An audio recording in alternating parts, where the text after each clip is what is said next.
Ministry Secretary Gregory Domingo is leaving the President's cabinet. He is to step down from office at the end of this month. Secretary Domingo is credited with helping of the Philippines to be among the best performing economies in the Asian region. This report by Freddie Abando. After 5.5 years of serving in the cabinet of President Aquino, Trade and Industry Secretary Gregory Domingo will officially end his term on December 31st, 2015.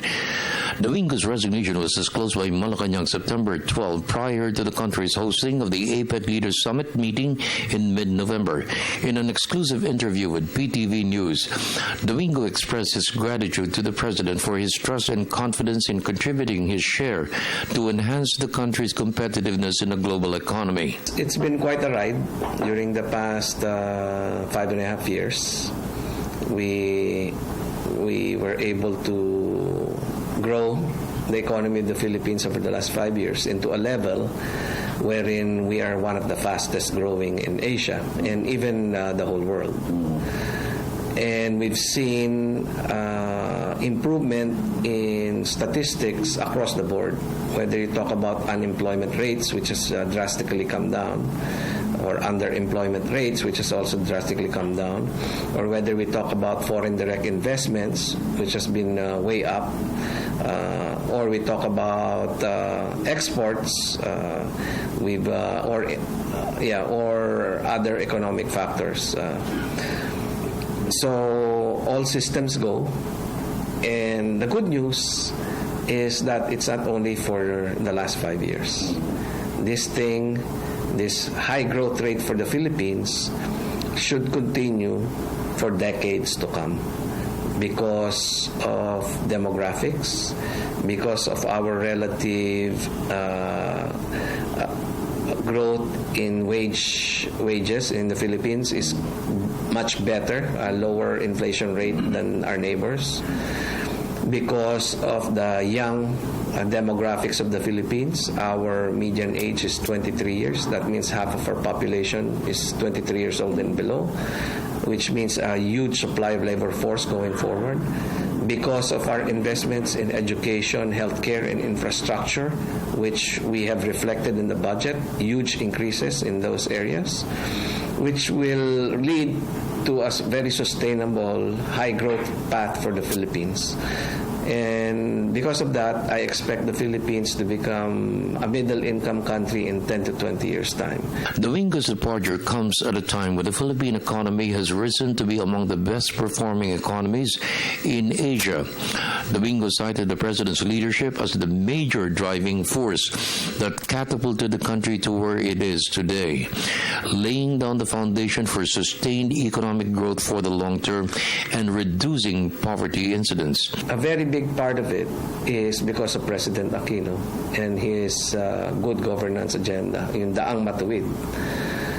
Because of the stance of the President on anti-corruption, on having a better governance, it caught the imagination of the international community as well as the local community, business community, and it has resulted in our credit ratings upgrades. We are now an investment-grade country. We were junk bond status before this. No regrets because di ba? Yung bayad naman sa amin dito yung tulong na nagagawa natin sa tao, and we feel that we provide a lot of people with jobs. In fact, not only more jobs, but better jobs. That means mas maraming income. Because of the reform the Aquino administration has done, maraming budget natipid dahil nabawasan yung corruption. At yung natabing pera na yun, ginamit sa pagtayo ng mga classrooms, pag-hire ng new teachers, pagbigay ng healthcare, pagbigay ng more infrastructure para tumuloy yung ating kasaganahan. So, all of these things have a long-term impact, because we've set the stage for a continued growth for the Philippine economy for decades to come. Domingo has so much to be proud of during his tenure as Trade Secretary. The surge of manufacturing has generated more high-quality jobs. Domingo bared the Philippines is emerging as one of the countries being considered by foreign companies for its relocation from China.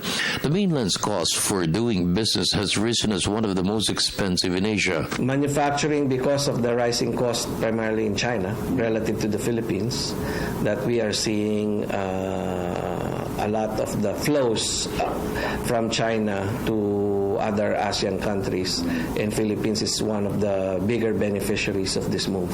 The boom in the BPO industry has been sustained. The expansion has led to the construction of more high-rise office buildings and condominiums to cope with the rising demand for labor and employment. Last November, Domingo bared $1.5 billion of foreign investments for the BPO sector. Domingo is hoping the foreign direct investments for 2015 will match the $6.4 billion committed in 2014. If you talk across different industries, you'll see that they're having a difficult time hiring people because we have a lot of people employed already, whether it be in IT BPO, whether it be in manufacturing, whether it be in construction. Pati construction workers, ang hirap maghanap ngayon because the construction industry is fully employed. Lahat ng construction firms natin, sobrang puno ng projects. In fact, one of the constraints in our IT BPO, yung mga ating call centers, constraints sa growth niya, is the lack of office space because our developers and construction companies are not able to build fast enough the new office buildings required by this industry for their growth. So, we need to build faster. Sobrang dami na nung projects, pero dahil sa lakas ng growth, hindi pa rin natin mapuno lahat ng kailangan nila. For the People's Television Network, this is Freddie Abando reporting.